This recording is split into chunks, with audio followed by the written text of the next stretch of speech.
Hi, I'm Coach Dane at Gym Star Sports Center in Ferndale, Washington, and this is parkour drills to do at the vault station.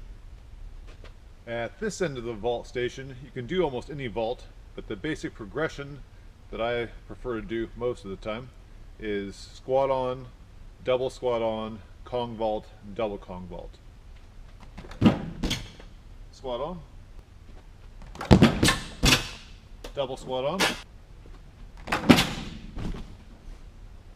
Kong vault, and double Kong vault. Straight jumps, forward rolls, shoulder rolls are also good, and it's a good place to practice jumps from high to low, such as tuck, straddle, and pike, gymnastic shapes, and turning jumps. Straight jump,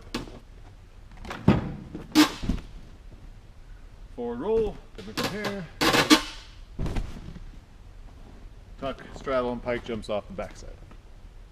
One note about this, because this is a high to low, only kids who can do front flips and land on their feet other places should be doing front flips here. Even though it's easier to get around, the consequence is high enough that it shouldn't be done by those who can't already land a front flip on their feet on the trampoline or someplace else.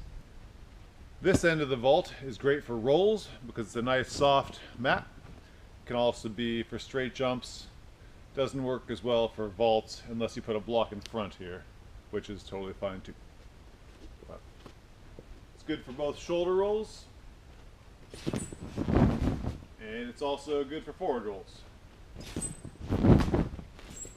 The kids are a little more advanced. They can bounce that forward roll harder and harder until it turns into a front flip. Prefer to always have them with their arms here, never flipping like so. We don't want their heads and the mats to collide without their hands to push and protect their neck. At this end of the mat, there is often a gap to some other mat. This is a great place to practice gap jumps. When jumping distances with a decent amount of impact, we want them to practice landing on 2 feet. This is because your legs are stronger that way and much less chance of rolling ankles, especially on soft surfaces. So they can run or standing jump across. Don't make the distance challenging for them unless you put mats down in between, because they're going to fall backwards sometimes if it's challenging. You make it an easy jump that they all can make for sure. You don't need a mat here other than the floor. The walls here are actually part of the vault. The borderline between vault and tumble track is the orange over here. So this is a great place to do wall runs, wall flips if you know how to spot them, and wall spins. But for now, I'll just show you some wall runs. Currently there is no mat under my feet. This would not be a good place to do wall runs without shoes because it's concrete under the carpet. But if the mat that's usually here is here, these are great. Running up the wall as high as you can. Give it a little touch. Don't let them pull on the mat though. We don't want anybody grabbing this and bending the mats. It's a good technique to grab and reach higher, but bad for the mats. You can also use blocks on the side for the wall run as a target to get up onto by utilizing the wall run.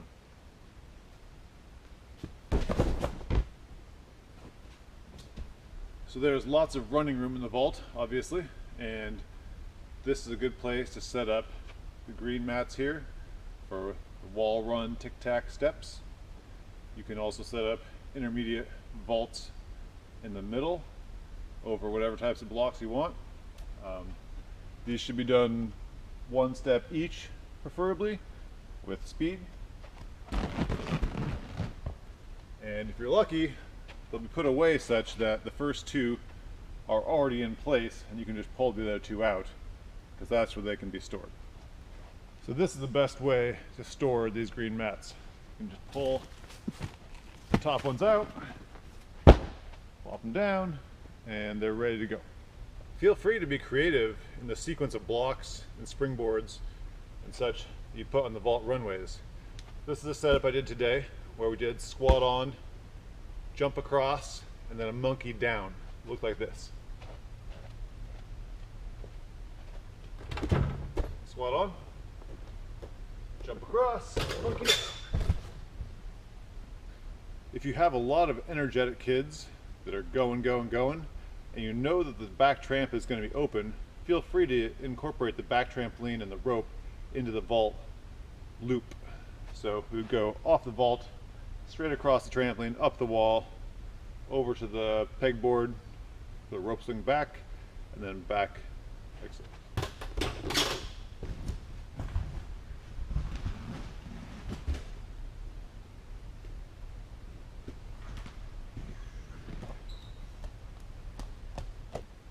There's often a wedge mat here at the back of the vault area, or more than one. This is a great place for them to practice rolls, especially shoulder rolls. Have them put one foot up. Instead of like a forward roll or both hands go one on each side, you're going to go on the same side, head to one side, roll over. The idea is they roll right from the arm, up across to this shoulder, then down the opposite hip, cross your leg, and back up. These round purple blocks are also useful, but they're not really my favorite. The reason is that they tend to be a little unstable when stepping the side. Because of that, I don't set them in places where they're doing high intensity skill before or immediately after. I don't put them in a zigzag. They always go in a straight line. And it's best to inform the kids they should be stepping in the middle area, not on the sides. The Velcro is in a square, it's not in a circle, so it doesn't go all the way around. And Velcro gets filled with stuff, so. My favorite use for these is running across. One step per purple circle. They can also be used for vaults, especially for smaller kids, so they can be used for squat-ons. Yeah, side vaults.